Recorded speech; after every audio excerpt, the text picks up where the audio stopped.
Hey guys, it's Goosebumps Completionist, and today I'm bringing you another book review from the Slappyworld book series. And it's book number 2, Attack of the Jack. Now, this was a first time read for me a few days prior to me actually making this review. And I'm sorry for not getting it out earlier than as I promised. I just got busy and I had to put it off for an extra day. But here we are. So better than late than never.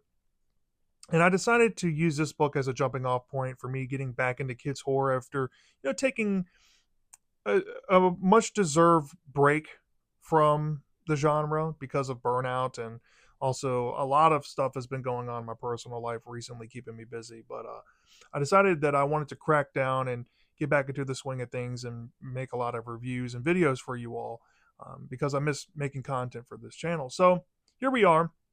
Attack of the Jack is getting me out of my funk.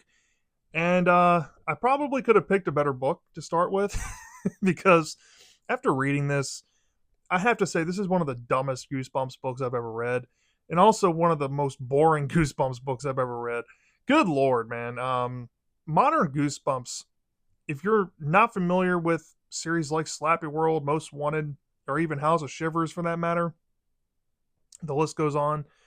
There's so many hidden gems that you'll find in modern Goosebumps, but there's also a lot of stinkers, and this is one of them. This is not a good book, and I'm baffled at how badly this book fell apart. Because I'm going to be upfront, this is one of those books. It's kind of like Barking Ghost, where I really was digging like pretty much the first half of it until you hit a certain point in the story, and it completely derails and falls apart into something that you just don't like at all. This is like Barking Ghost 2.0 for me. Um, and yeah, like as you'll probably guess, that this review is going to be a more negative focused one. But I will say up front, if you're a fan of like adventurous slash silly Goosebump stories, this might itch a scratch for you. But if you're not in that small subset of Goosebumps fans out there, you could probably skip this book and save it for like one of the last books you ever need to read if you're completing the entire Goosebumps story run from start to finish, or completing it as you wish. You don't need to read this immediately. Save this one. This is not a good book to start with. It's a better book to kind of end the series with, or maybe not to be the last book that you read, but make this like in the maybe the last 10. So take that for what you will. But anyways, we have a story to talk about. So now we're going to get into some of the plot and go over the overview of it. So this story revolves around our main character, Violet, and the side sibling character of the story named Sean. And they are on the way to this coastal town, I think up in New England somewhere. Who cares? Uh, to visit their uncle while their parents are going away to Europe, I guess, for work or whatever. And after a weird encounter with like a bus driver or whatnot, they end up at this restaurant, and they decide to get some food because they're hungry. And when they're chatting at this table together, they meet this waitress who's asking them questions and asking them where they're from and why they're visiting the town and whatnot. And they say that they're, visiting their Uncle Jim. And the waitress is like, "Oh, you mean Admiral Jim, right?" And they're like, "Yeah." And she warns the kids to go back to their hometown immediately and get out of this town while you can because he's no good. And the kids are like, "Okay, this is strange. I don't know if we should believe him, but let's just roll with it and see what happens, right?"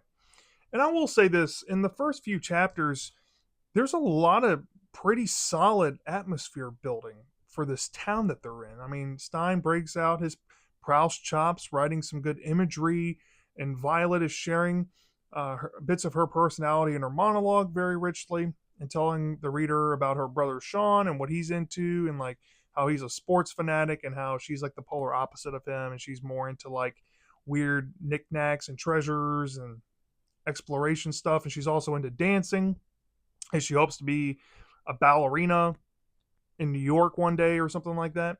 So you get an understanding pretty much off the bat that these characters are kind of more grounded in realism and not caricatures as you typically see in Goosebumps, which is a refreshing idea, right?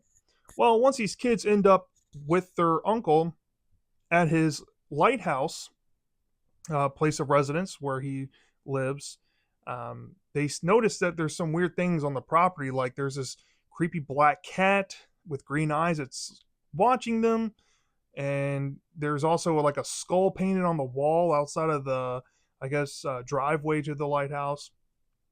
And once they get to the house, there's a specific interaction with this cat that insinuates that it can talk. And at first, you're probably going to be thrown off like by that, but the story, as you'll come to learn through testimony of the kids thinking that they heard this cat talk and finally meeting their uncle after, I guess, not seeing him for years, the uncle gives backstory about some things going on in his house in terms of like knickknacks and treasures that he has in some rooms, and perhaps the origins to this black cat. And the black cat is said to have belonged to a sailor who was sent adrift in the middle of the ocean for 300 days. And so his story goes, when the sailor finally came to the shore of where this town is, he wasn't able to survive and drowned off the shore, but his cat did survive. So the uncle has taken the cat under his wing to be its guardian. And it's said that the ghost of this guy is supposed to be haunting the lighthouse. And it's said that he's possibly looking to get his cat back. But the uncle is like, I'm taking good care of the cat. And the kids are like, well, why don't you try to become internet famous and try to promote this cat because he can talk? And the uncle's like, well, the cat's my treasure, right? I don't want anybody else to have her. Um, you know, Memories are fine enough with me. I don't need to share it with the world. So the kids are like, okay, well, that's weird, but I guess we got to make the most of it. So um, the uncle shows them where they're going to be sleeping in the lighthouse, and or I guess the house off the lighthouse, I guess. And he's telling them about these rooms throughout the place and showing them around. And he shows them this room with like fake treasure that might be associated with a Hollywood movie. And there's some other things like some, typical coastal things that you would expect in a sailor's house, like miniature ships inside of glass bottles and stuff like that. And the kids are like, well, this is really cool. And we're really stoked to kind of be staying here, even though it's far from where we live and our parents aren't here. This could be a fun, excursion or vacation. And they're trying to make the most of it. But the uncle has one stipulation. And the one stipulation he does not want broken is that there's a forbidden room with a padlock on it. And the kids are not allowed to go in there. They can look throughout every room of the house. They can play with all the knickknacks and look at all the treasures that the uncle has, and he'll be happy to tell them the stories. But they cannot go in that room. So what do Violet and Sean decide to do one day when the uncle needs to go out and, I guess, run errands after he makes them breakfast? They decide to go into the forbidden room. And while in the room, they're trying to, be quick because they don't know when the uncle's going to be back. So they mess around with this lock outside the door, and because it's so rusted, it breaks. And they happen to, get inside the room, but the room is completely empty, and there's only one light switch. And when they turn the light switch on, it's like completely cemented. There's no flooring. There's nothing on the walls or anything. The only thing in the room is this chest with another padlock on it. So the two decide to mess around with the padlock, and they eventually get it open. And this is where the story derails. So when they get the padlock open, they find these colored boxes, and the kids don't know what to make of them at first, but then when they see these cranks on the side of them, they put two and two together that these must be Jack in the Boxes. And they start, with the first one, it ends up being a monkey wearing a sailor suit. Then they do another one and they see a pirate with a patch eye. I think it's like a female one. Then they see this other guy that's a pirate, and then another female pirate, so on, so on. And then they find this one box that's completely wooden without a crank. So Violet in her monologue seems to think that the crank was broken off for a reason, and the uncle has this room closed off because of this one box and doesn't think it would be a good idea to open it. But because Sean is very curious, he decides to, I guess, borrow a crank from another box to put into it, or I guess finds it, and let's just say puts it into the box and opens it. Well, something weird, very weird happens, and it's almost magical, where essentially the thing that's supposed to be the creature inside the box ends up being this pirate guy that we know as a character in the story named Captain Jack. And he tells the kid that he's been freed and he's going to grow bigger essentially. And the kids watch this pirate man essentially come to life from this Jack in the Box. And he tells the kids that they're basically going to be his prisoners, and there's some stipulations afoot. And the kids witness all the other creatures inside of the other Jack in the Boxes come to life, and they reveal themselves to be pirates and I guess the sailor monkey, right? Well, as you'll see in the story, Captain Jack has kind of replaced his existence with the uncle. And the uncle is now trapped inside of his own Jack in the Box. And the kids are begging and pleading with Captain Jack to reverse it. And the captain's like, there might be a way where we all can win. I don't mind going back in the box, but you have to do something for me. And the kids are like, okay, well, what is it? And he's like, well, I'm going to send you on a mission to sail across the ocean to this island called Clam Island so you can rescue my yellow canary. And if you bring back the canary that I need, I will let trade places with your uncle and everything will go back to normal for you. So the kids have to reluctantly agree to this because they have no other option at this point. And they decide to go on this adventure. However, Captain Jack's going to be sending these other pirates and the monkey along with the kids to accompany them on the journey because they've never sailed before. And these characters are named Madeline, who I guess is the co-captain to Jack, and then you have Salty and Pepper. And then this talking monkey, I forget the name, well, not the talking monkey, but the howling monkey that they have that's really annoying, is going to be, the names of the characters, right? So they end up going on this boat. I forget what it's called, but it's like something scab. It's really stupid. And they go on this perilous adventure across the ocean. And at first they don't know where they're going because they don't know if they have a map, but Sean ends up finding a map, and of course, in the clicheist way possible, the dimwit duo of Salty and Pepper, who are probably some of the most annoying Goosebumps characters of all time, end up losing the map overboard, and it gets to the point where they get stuck in like icy water, and their boat starts sinking, and because of there's this whole drawn out thing with a life raft. I'm just going to skim over real quick. There's a life raft where the monkey escapes onto, and the human characters are struggling to find one, and essentially they're about to jump off the boat and they have to jump back on as it's sinking.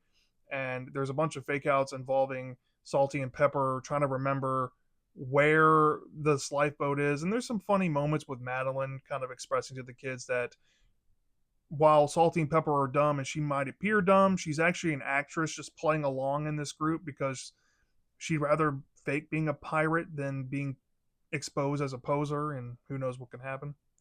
So they come up with this plan to try to get a extra raft that's under the boat, but it's not there. And then they come up with this idea to find a saw to cut out a raft, and it's not there. It gets to a point where the water gets so bad that they just get knocked out of the boat.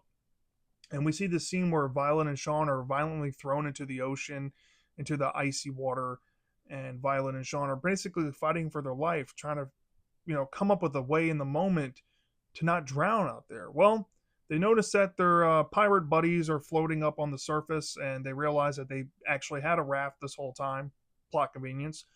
And they get onto the boat with them, and they're out there doing nothing for a good few chapters where they're just talking and rambling on about eating and, freezing to death and fighting over what's going to kill them first. And they're essentially stranded out there to the point where they have to either be rescued or they're going to die. And eventually, this other pirate ship one morning, after they sleep, with a night of no food and being in the cold, decides to come rescue them, or I guess run into them.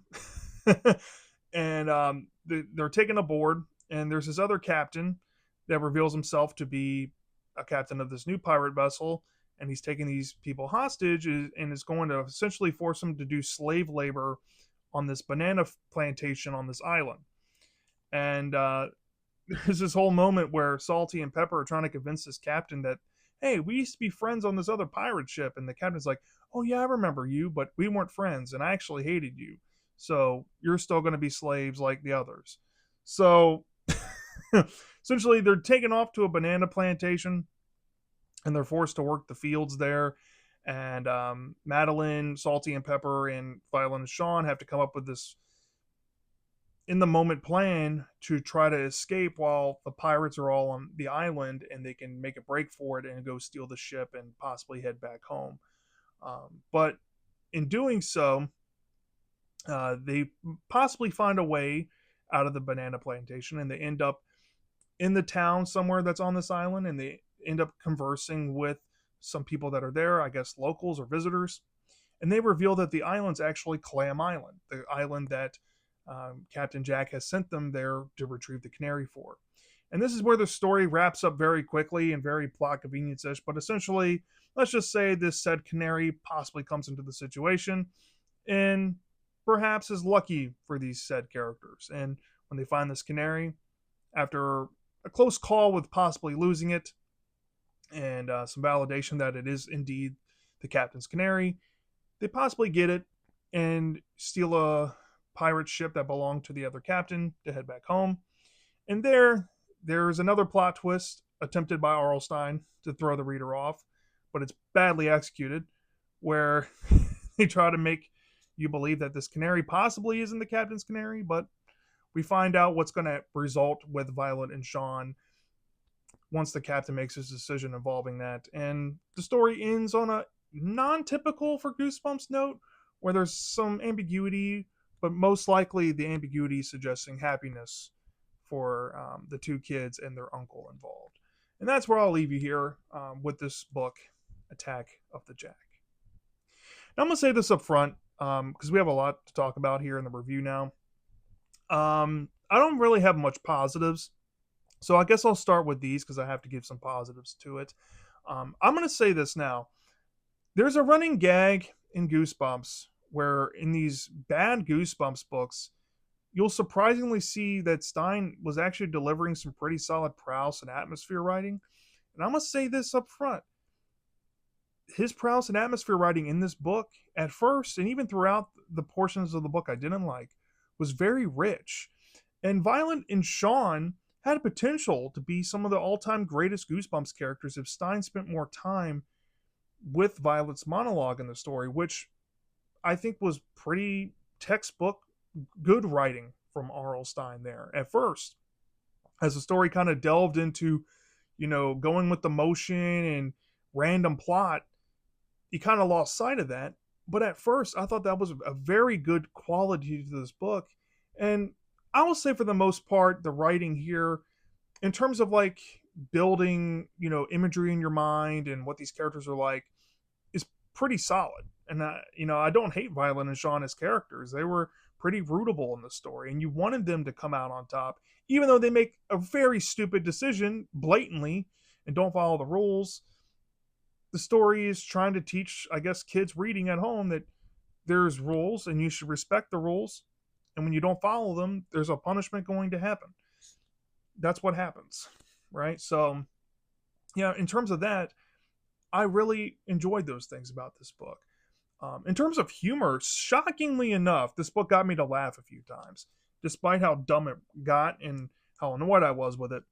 I really did enjoy some humor here with Madeline in particular. I thought there was some clever joke writing from R.L. Stine and some fun little twists with her character that you don't see coming. And that plays into the monologue of Violet. And Violet, she's when she's hearing these people talk, she's telling the reader, "Oh, these guys are stupid, right? They actually said something intelligent." And she makes this comment to Madeline saying, "Oh, you said something that actually makes sense." And Madeline's like, "Oh, I'm just faking being stupid, honey."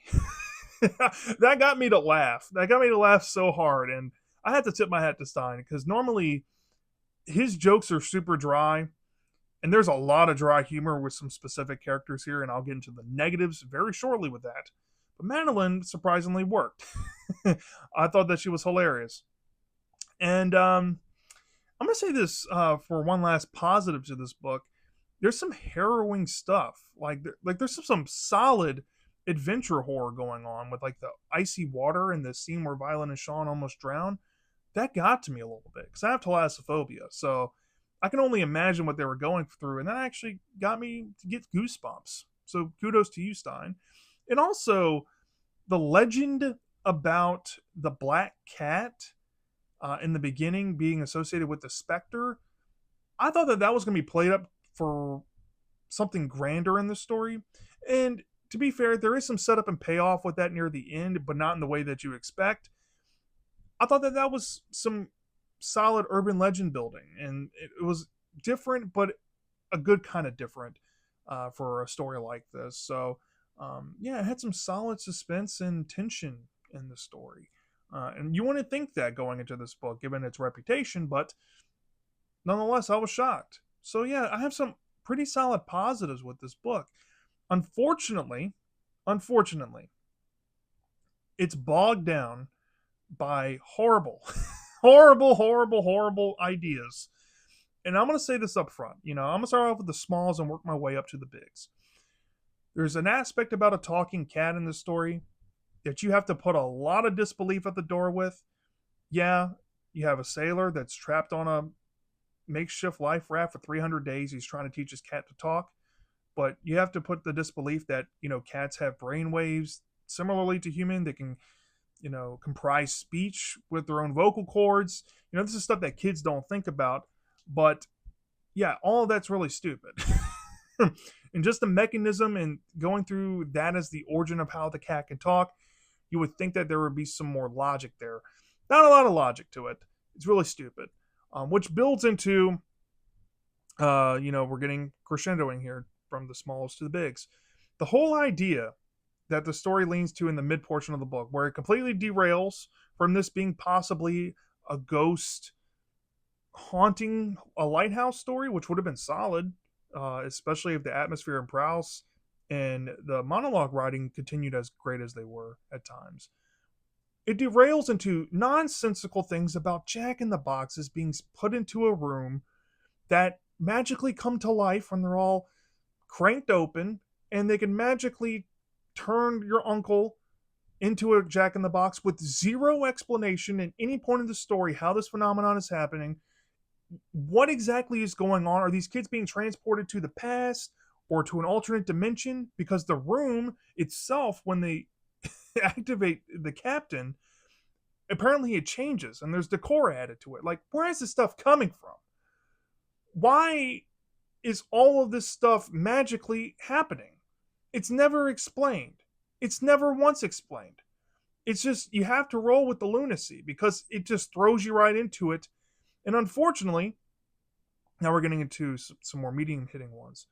When this stuff finally clicks on, you would think that the pace would start picking up. But there's chapters.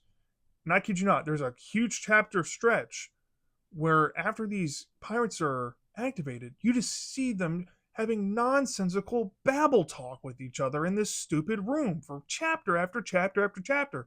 And when the plan finally is revealed to the reader that these kids are have to go on the adventure with Salty and Pepper and Madeline, you're like, oh god, not these characters. Nobody wants to deal with these characters. They're annoying. And Captain Jack possibly is the coolest character of them all and the most intriguing and the one that has the most intimidation factor. But he's taken out of the story. He's taken out of the story. So you have to deal with these annoying side pirates. And you go on this stupid adventure with them on this boat. And it's just dry humor after dry humor after dry humor with them. And when they're on the boat, nothing interesting is happening. It's just random stuff happens. Oh, the boat's sinking. More dry humor about finding a life raft. They get on the life raft. More dry humor about starving or freezing to death. It's just stupid. It's completely stupid.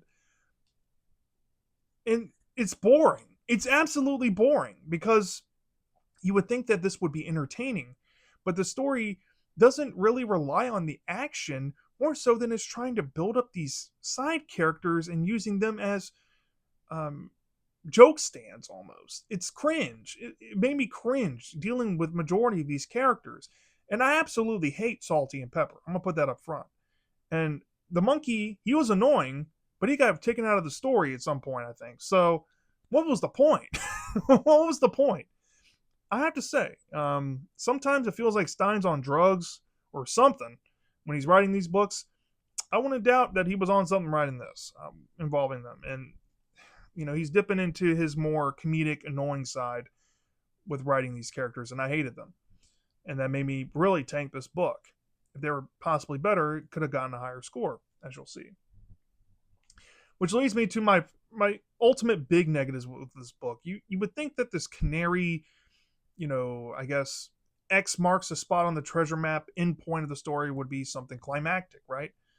The entire quote unquote climax of the story just involves them escaping a banana plantation and just by happenstance coming across this canary, which isn't bad on paper, but the way the book expresses it, I mean quite literally, it's all luck. And the resolution is so sped up, trying to make up for lost time dealing with all the stupid crap we had to deal with in this book, that the climax resolution felt like a complete dumpster fire. It was just like, oh, they got lucky. Oh, they get the bird. Oh, they get the ship. No problems. Oh, they end up back home.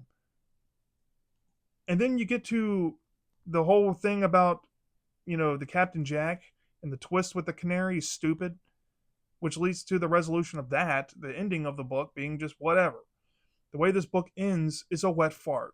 It's a wet fart. The execution's just a big old out the butthole. It's bad. It's bad. And I've seen a lot of people roast this book because of that and the stupid nature of just the second half alone. But I think coupled with all those things for me, for it being boring, for it just being stupid for the sake of being stupid, for it not making much logical sense, for it just being very anticlimactic, and I haven't even brought up pace, but the pace is atrocious in the second half of the book. Holy crap, you go from a snail slow burn to just barreling through nothing happening, but simultaneously stuff is happening. It's weird.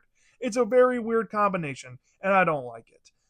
This book sucked, to be frank, but I don't think it's terrible because it has a lot more redeeming qualities to it than some other books, and I only put the ones I really, really, really hate in the F tier. So I decided to not give this between a 1 to a 2, which in 0.5 increments is what I give F tiers for kids horror, because I give a 1 point curve off the top.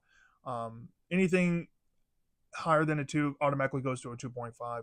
So I knew I was going to at least give this a 2.5, but I also knew I was not going to give this thing higher than a 3. I mean, this is a bad book. It deserves the bad reputation that it gets. It might have some defenders out there, but these people are probably just Stein apologists for modern Goosebumps writing, or they secretly like these dumb books. Kudos to you if you're out there and you identify as those, but not for me, y'all. I don't think it's quite on the lower end, though, of a 2.5, but where I settled with it was maybe a notch above that. And I give this a 2.6 out of 5 stars, given all the problems I had, collectively deducting 2.4 off the top from 5. So yeah, this gets a D-. It's not the worst Goosebumps books I've ever read, but it's pretty bad. It's pretty bad. And what sucks is it has some really good qualities that a lot of bad books don't even have. And the fact that it got sunk this low is a shame, really. This possibly could have been salvaged, but given what we got, I feel like Stein was probably in a mood, I guess, when he was writing this. Like, he had an idea where he wanted to take it, but then he possibly lost the idea or whatnot and just derailed into lunacy to get the book out. That's honestly how I feel about this, and sadly, sometimes that's the case with Goosebumps. So, nonetheless, yeah, D- book. It's just bad. So yeah, that's my thoughts on Attack of the Jack. Let me know down in the comment section if you've read this book before. Did you love it? Did you hate it? I'm dying to know. And I'll see you next time.